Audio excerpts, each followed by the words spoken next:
আমাদের গ্রাম অঞ্চলে পিঠাপুলির অনেক আয়োজন হয়, উৎসব হয় শীতে কিংবা নতুন ধান ঘরে আসলে সে নতুন চাউলের গুঁড়া কুটে বিভিন্ন ধরনের পিঠা আমরা গ্রাম অঞ্চলে খেয়ে থাকি।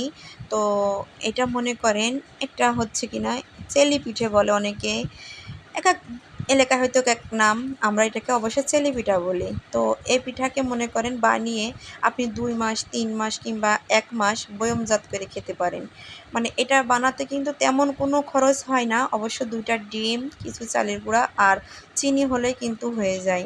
তো এটাকে এভাবে রুটি করে বেলে নিয়ে, এটা হচ্ছে যে বাঁশের লেল কাটা হয়েছে, এটা দিয়ে ভালো করে এগুলো কেটে নিতে হবে চিকন চিকন করে। তো আপনার ইচ্ছা মতো আপনি নকশা তৈরি করে নিতে পারেন, যেরকম নকশা তৈরি করতে পারবেন সে ইচ্ছা মতো নকশা করতে পারবেন। বহুত রকমের নকশা করা যায়, যেটা ভালো লাগে আপনারা আপনাদের পছন্দ মতন করে নিতে পারবেন, ঠিক আছে। তবে কিন্তু এই পিঠাটা মানে খেতে এতটা মজা, মুচমুচে হয়, কারণ এটা তো পুরাটাই মনে করেন চালের গুঁড়া কিংবা ময়দা দেওয়া আছে হালকা, কিন্তু চালের গুঁড়া দিয়ে জিনিসটা তৈরি করলে বেশি মুচমুচে হয়।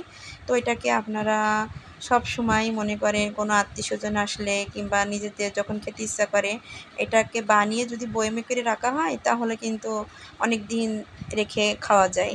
তো মনে করেন এভাবে প্রত্যেকটা পিঠা বানিয়ে নিলাম আমরা, একটা একটা করে রুটি করে সবকটা পিঠা এভাবে বানিয়ে নেওয়া হচ্ছে। তো আপনাদের পছন্দ মতো আপনারা নকশা করতে পারেন। তো আমাদের গ্রাম অঞ্চলে আমরা মনে হয় যে পিঠাটা একটু বেশিই খাই, কারণ শহরের তুলনায় আর গ্রাম অঞ্চলে পিঠার ইয়েটা একটু বেশিই চলে, এই জন্য আর কি আমাদের পিঠাটা বেশি একটু পছন্দ।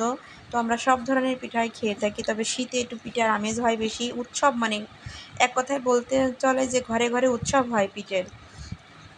কারণ শীতে নতুন ধান আসে যখন, সবাই নতুন চালের গুঁড়া কুটে ভাপা পিঠা, গুলি পিঠা, চিতই পিঠা, তারপর রসে ভিজানো পিঠা, মানে অনেক ধরনের পিঠা খাওয়া হয়। তবে এখন তো গরমকালে তেমন কোনো বিশেষ করে মানে রসে ভিজানো পিঠাটা তো অন্তত খাওয়া যায় না, কিন্তু এখন তো তালের সিজন, তাই না?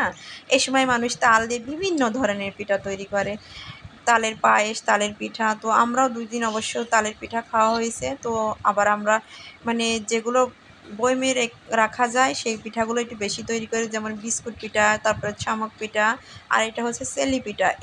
এই 3 ধরনের পিঠাগুলো মনে করেন মানে ভেজে অনেক দিন বয়মে করে রেখে রেখে খাওয়া যায়, এই জন্য এই পিঠাগুলো আমাদের একটু বেশি তৈরি করা হয়।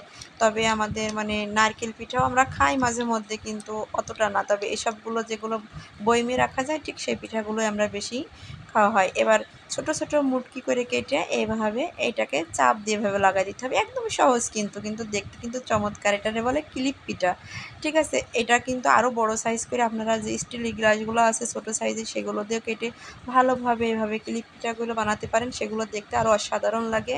এবং বিভিন্ন ধরনের কালার দিয়েও বানানো যায়, হলুদ কিংবা যে জাফরানগুলো আছে সেগুলো দিয়ে যদি আপনি কালার করে বানাতে চান, অসাধারণ সুন্দর লাগে দেখতে।